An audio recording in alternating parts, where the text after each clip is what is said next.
Ang programang ito ay hatid sa inyo ng Ulol na Pitbull, isang nangungulilang langgam at ng isang di pa nakikilalang sakang. Yay! Tambalan na! Chris Chuper! Merry Christmas, partner! Tanging regalo! Nicole Yala! Merry Christmas, partner! Pengi pera! The Philippines' most popular DJ. Ang tambalan na pilit ginagaya pero hindi makuha ang timpla. Yun! Alam mo, Chris Chuper, kung maghihingi ka rin lang naman, dapat specific. Kasi bawa, humingi ka sa akin ng regalo. Magbabalot ako ng stapler, regalo ko na yon. Ay, wag ganun. Ayoko nung ganun. Di ba? Gusto ko mamahaling regalo. Kaya ka dapat specific. Kasi sinabi mo sa akin, wala nang bawian. Yun lang sinabi sa akin, ba? Ikaw, wala na bang bawian? Pwede pa. Kapag ganitong lasing ako, hindi ako ma-screws up. Nakakalig. O hindi pero alam ba, may nagtanong po sa inyo, ano gusto niyo sa Christmas? Huwag niyong umarte. Sabihin na kaagad ko ng gusto. Sabihin na, sabihin mo, ikaw bahala. Ganun pa. Bahala ka na. Bahala ka na. Okay lang. O, diba? Pero kapag binigyan ka ng ballpen, maiirita ka. Alarm clock. Di ba? Dami nating natatanggap na ganyan. Binigyan ka ng bimpo, mayayabot ka. Sabi, diba? kita mo, kumikita naman ako ng maayos, pero ito lang yung regalo sa akin. O, tingnan mo. Turipot talaga yun. Kasi nga, tinanong ka ang sabi mo, bahala ka na. O, diba? Kaya dapat kapag hihiling ka, specific. O, Mahal-mahalan nyo na. Corrected ba? Total naman mura lang naman pong mangarap. Sa bagay, tsaka libre din ang mangarap. Correct, wala naman. Malay mo. Mag-grant yun. Malay mo, totohanin. Oh, Malay mo siya yung bigla manalo sa loto sa mga susunod na araw, di ba? Kung ano man yung hiniling mo, dodoble niya. Correct. Malay mo, di ba? Malay lang natin.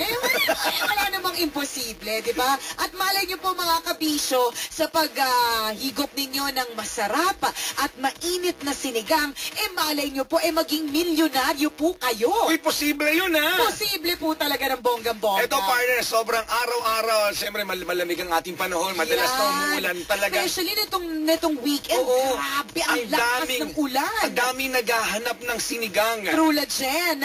Parang ang sarap ng sinigang talaga kapag medyo, actually kahit hindi naman maulan masarap naman talaga ang sinigang. Feeling ko mas mas pambansang ulam siya kaysa sa adobo. Correct. Ako din, agree ako dyan, partner. Agree talaga ako kasi ang sarap talaga niya Hindi ko tayo hindi mabubuhay, hindi tayo pwedeng kumain ng isang linggo nang hindi tayo nagsisinigang. Ako din. Yung iba araw-araw nga nagsisinigang yung mga yan kasi diba? masarap po talaga ang sinigang. At maganda kung araw-arawin niyo ang sinigang at bubusan niyo po ng Maggi Magic Sinigang! Sarap niyan Imagine ko pa lang yung umuusok na sinigang. Tama! Diba? Sinigang na sugpo, sinigang na hipo, sinigang na pork. Ay, naku, sarap. Sinigang na buto-buto, sinigang na goldfish, sinigang na janitor fish, sinigang na kuhol.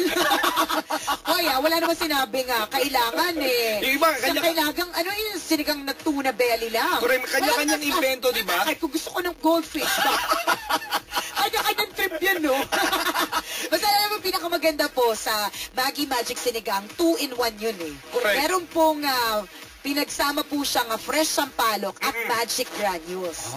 Diba kasi 2 is better than 1. Parang malungkot kapag si Chris Chuper lang. Malungkot kapag si Nicole lang. Mas maganda kung dalawa tayo because 2 is better than 1. So, ganun din yung Maggi Magic Sinigang. Ganun ang kapangyarihan niya. Meron siyang kapangyarihan ng fresh sampalok at magical granules. Kaya pala pag tinikman mo, sabihin mo, asim magical. Ay, naku, ang pangit ng pagkakain. Pag nag-commercial ka, pangit. Malamang 52 takes.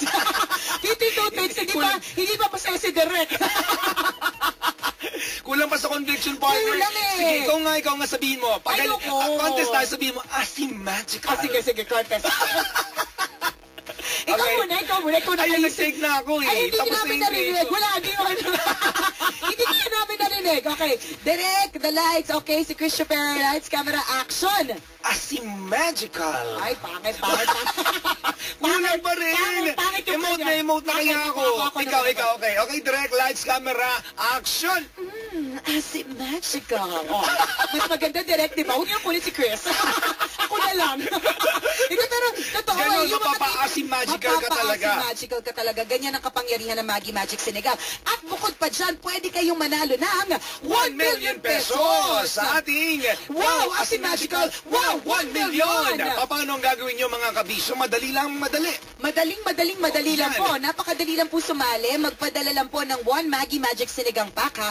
As in, sa iisang Maggi Magic Sinigang Pack lang, ha? Kahit anong size, kahit anong variant. Yan. Tapos, ihuhulog nyo po yun, ilalagay nyo sa legal size white envelope, tapos kasama ang mga contact details ninyo at ihulog nyo sa mga participating MBC radio stations. meron din pong participating supermarkets at roving Maggi vans. Yun. And linggo-linggo mga kabisyo, ha, pwede kayong manalo ng cash prizes. Corrected by, and again, sa Grand Draw, 1 million pesos ang pwedeng maiuwi mo. Wow, palain mo yun, no? Correct. Ganyan katinding mamigay ng papremyo ang Maggi Magic Sinigang. Gaya ganyan namin po kayo kamahal. Correct. Kaya huwag nyo sasayangin yung, yung mga empty packs ng Maggi Magic Corrected Sinigang. by True Laluto lang halong eklabu. At syempre po, ang tabayanan nyo po ang acting powers sa aking kapartner na si Chris Chuper sa commercial na Acting lalabas. powers? Opo mga kabisya, alam nyo kung bakit na nag-acting? Kasi po si Chris Chuper po, hindi naman po siya yung bida doon sa commercial na yun. Nagtayo po siya ng bahay. Karpintero po yung role ko doon. Eh, nahagip ng camera. Acting yun, partner. Alam niyo po mga kabisyo, ang half a second lang po yata yung pagkakahagip kay Chris Chuper doon ng camera. Pero acting na acting po siya sa pagpukpok. Kamay ko lang po yung nakunan doon eh. Pero huwag ka, yung acting. Yung facial expression ni Chuper, yung pawis niya, yung parang karpintero talagang pawis na pawis. Naku, mga kabisyo, bongga po talaga. Ayan. O yan, tabayanan niya. Excited ako sa paglabas ng commercial na yan. Malapit na yan. Sayang partner, pero okay lang. Okay lang yun. Kahit, alam mo naman, kabisyo Chris Chuper, may mga labada ako. Yun pala ba natapos yung labada mo noon? Yun eh, hindi ko natanggihan yung pogi kasi alam mo na, nagpalabas siya sa akin, tapos sabi niya sa akin, kung anong luhubarin ko, lalaban mo, tapos dito lang ako. Sabi ko, hindi ka na nakaalis? Hindi ako nakaalis kahit may shooting. Sabi ko, ay, hindi busy pala ako. That's charot lang. Nakakaloy. Ang tabayanan niyo po maganda pong commercial po yan na starring ang aking kapartner na si Chris Chuper. Yun. Isa po siyang karpintero po doon, mga kabisyo. At dami po yung braso ko, nakita talaga, pinagmamalay ko yan sa pamilya ko. Alam niyo po kung yung braso. Paano niyo po malalaman na si Chris Chuper? Kasi braso po yung nakita, ha? Hanggang upper arm po, mga kabisyo. Pag maitim po ang siko, siya na po yun. Pag nakita niyo medyo komang, ako po yun. Siya yun. Siya po talaga. Kalurkay na po. Komang pala. O, basta, di ba, lalabas siya in 2 weeks? Wala pang idea, wala pang advice, pero lalabas na yung malabang. So, this is for Maggi Magic Sinigang. Corrected by, kasi syempre, alam naman po natin, mga kabisyo, na talagang bonggang-bonggang ang papromo na ito, ang Grand Draw na ito sa November, ha? November po ang Grand Draw. At mamimigay ang Maggi Magic Sinigang, again, magkano? 1 million pesos! Ganon ka, Bonggels. O, di ba, bonggang-bongga. Ang bango mo naman, Bailey My Love. Ang bango mo. Ano ba? Amoy tuyo. Feeling mo agad, pabango, ha? Kasama ka sa conference. Ayan, Bonggels. Bailey My Love. Ganda ng pangalan mo, ha? Love Radio, lawan yan. Good morning. Thank you. Salamat po sa lahat ng mga patuloy naman tabay support at sumusuporta sa Tambalan, Luzon, Visayas at Mindanao. Thank you. Good morning po, Nicole and Chris. Ano pong gagawin ko kung sasabihin sa'yo ng boyfriend mo na break muna kayo and hahanapin niya daw muna ang sarili niya. Marami kasi siyang problema na pinagdadaanan ngayon at ayaw niya akong madamay. Gusto ko siyang puntahan pero iniiwasan niya ako. Ganun po ba talaga ang lahat ng lalaki? Mas importante ang pride kesa sa love? Maghihintay pa po ba ako o mag-move on na lang? Alam mo, nininervous ako kapag sinasabi ng lalaki hanapin ko sarili ko eh. Parang bakit naghiwalay ba yung kaluluwa mo at saka yung sarili mo? Hindi yan, kabisang gusto mo hanapin. Parang gusto mong hanapin, gusto mo ba babae o lalaki na? Parang nininervous ako ng slide sa ganyang klaseng eksena. Malinaw, alam mo, humahanap lang ng tamang salita yung lalaki pagka gano'n eh. Pero kumbaga parang hindi niya kayang sabihin, malinaw eh. Kasi alam mo, kung meron kang jowa, diba? Kahit may problema ka ngayon, dapat yung jowa mo yung magbibigay sa'yo ng lakas. Totoo yan, sa kanya ka humuhugot. Humuhugot ng lakas at inspirasyon para mabawasan ang problema mo. Kahit problemado ka na sa loob ng bahay, sasabihin mo sa sarili mo, nalalabas muna ako, imimit ko yung girlfriend ko para kahit paano maibisan yung sakit, di ba? Correct. Yung ganong klase mga pero eksena. pagka ganyan, siya yung naturing ang jowa mo, pero siya pa yung nagbibigay ng consumption sa'yo, tapos malabo pang kausap, hanapin hahanapin ko muna yung sarili ko. Ano ibig sabihin nun? Ay, kung ganun ka, bisyong Christopher, sabihin mo sa kanya, alam mo, madali lang naman hanapin ang sarili mo, kailangan mapag-isa ka. Yan. At para mapag-isa ka, pagkasyahin kita sa loob ng garapon, dun ka, ha? Hanggat hindi mo nahanap yung sarili mo, close ko muna yung, garapon na yan. Ay, ako nakakalord. Sabihin mo, gusto mo hanapin yung sarili mo? Nabigyan mo na ba yung rason na yan? Yung hanapin ko lang yung sarili ko. Ang lame kasi. Correct. Pwede mo sabihin, kasi may sakit ako, ganyan, mamamatay na ako, hindi mo na ako pwede makita tayo kung naaawa ka sa akin, mag-break na tayo, gano'n. Yung mga gano'n ka-specific, kasi madami akong alipunga. Yan. Kapag ka nahawa ka sa akin, hindi nagagaling. O, diba?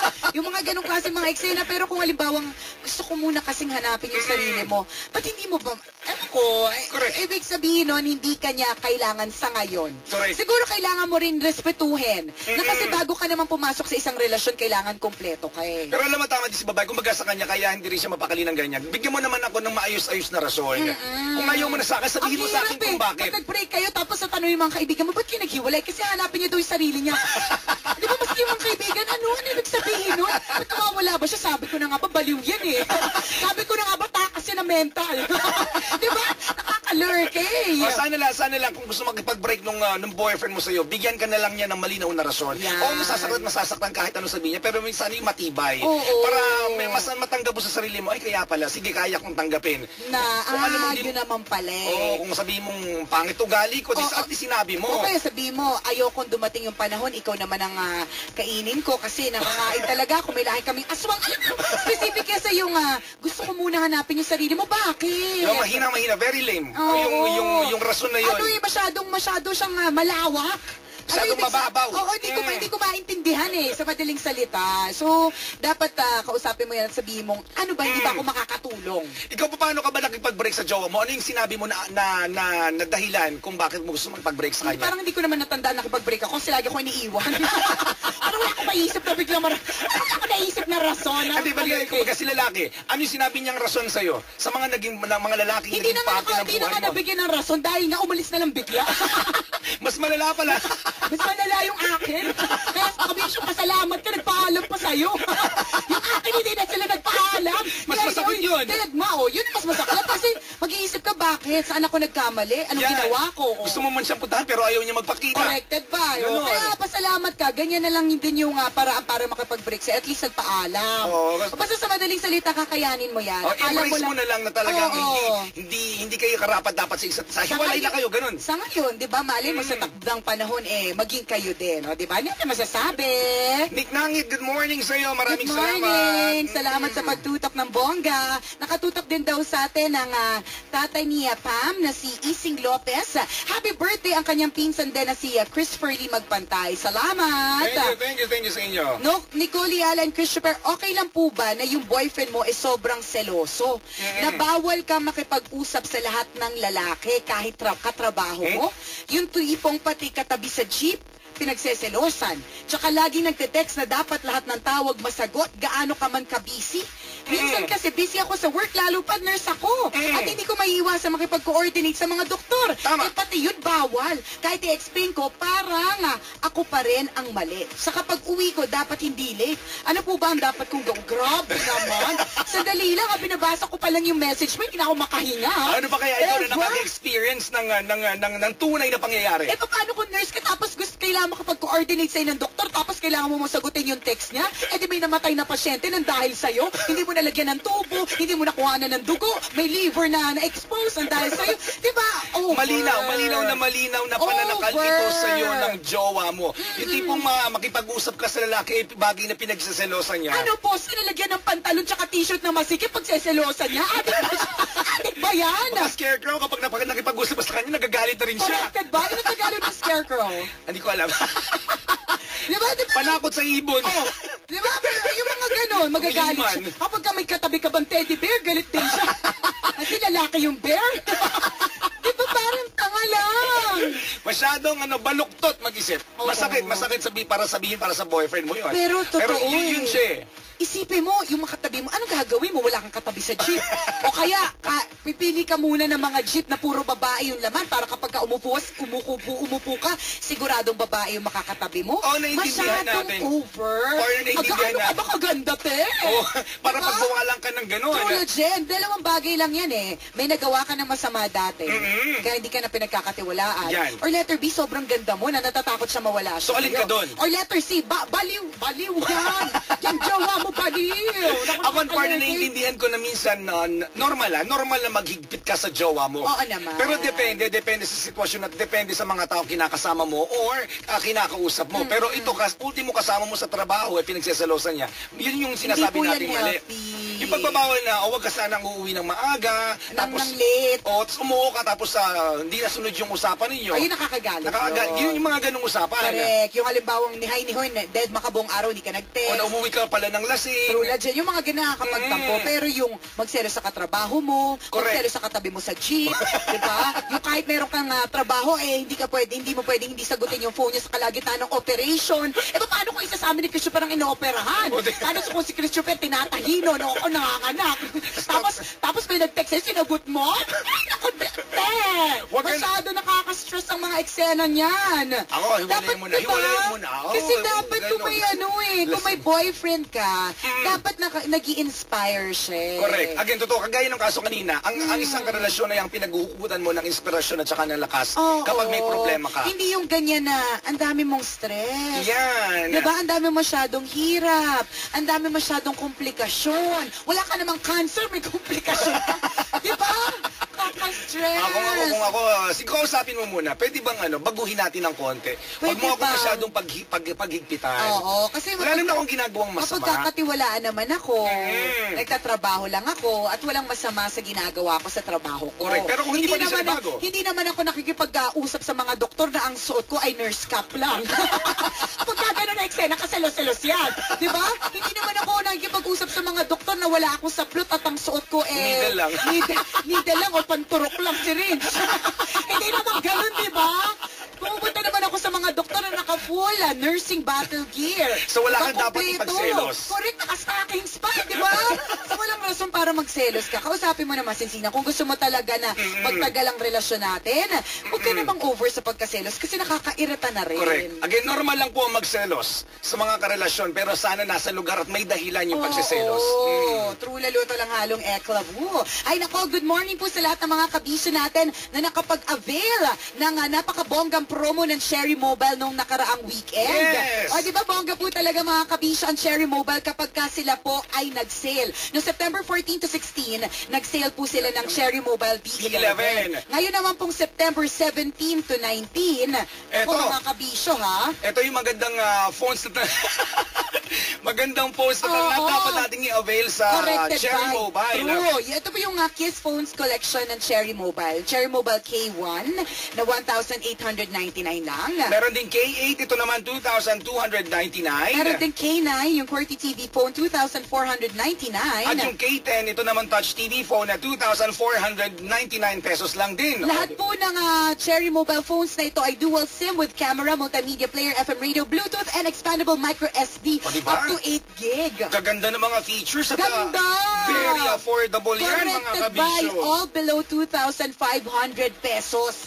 Ganyan kabongyals ang Kiss Phones collection ng Cherry Mobile endorsed by Ad Curtis. Dapat magkaroon kayo niyan. Magandang pangregalo sa mga jowa yan. Oy, magandang panregalo sa mga boss. Diba? Sa Pasko. Correct. O diba? Kayo bahala. Kung anong gusto nyo Cherry Mobile phone, meron pong naangko para sa inyo. Pag nagtatampo yung jowa mo, bigyan mo lahat yan. Ewan ko na lang kung hindi magbalik loob sa'yo yan. Kung meron kayong jowa na matigas ang ulo, biligin yung shockproof phone ng Cherry Mobile. Baka kahit nahampasin nyo doon sa ulo ng jowa. Hindi basta-basta masisira. Hindi masisira. Baka pa masira pa yung ulo ng jowa mo.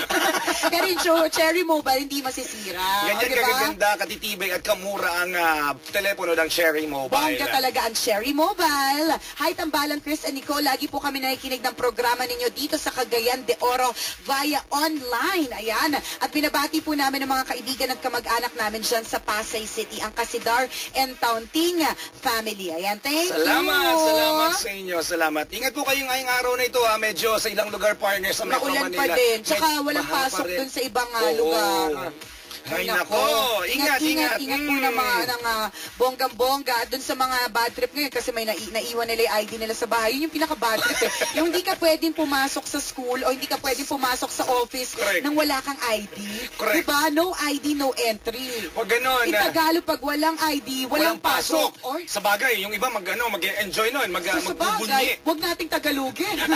Iba pala ang interpretasyon. Nakaka-alert.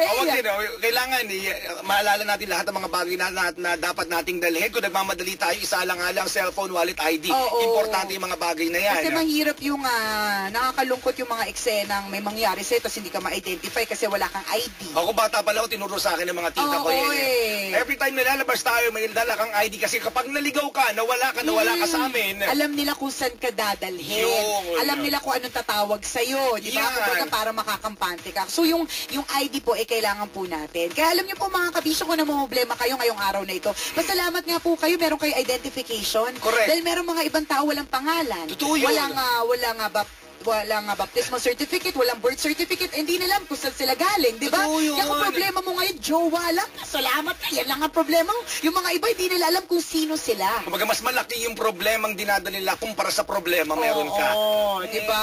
Salamat tayo. Basta, wag pong kakalimutan ng ID, lalong-lalo na kung kailangan siya sa inyong workplace. Correct. Ayan. Kasi naniniwala ako, dapat naman talaga naka-ID eh. Kasi para malaman at least ng mga taga-opisina kung sino ang taga doon at hindi taga doon. Correct. Di ba? Para rin naman sa safety. Tingnan mo, wala kang ID. Sasabihin ko sana nasing ID mo. Andito, nakatago. Bakit? Basta yun na yun. Pero dapat. Importante lahat tayo. Natutuwa ko yung di ba sa ibang bansa, lahat sila may ID. Correct. At sa ID na yun, nandun lahat ng info mo. Kapag mag-apply ka, hindi mo na kailangang magdala pa ng resume kasi sa swipe lang nila yung ID mo, itatap lang nila kung saan man, makukuha na agad nila yung info mo. Wow. Ganun, di ba? Sa meron nun. Malamang sa atin, hindi.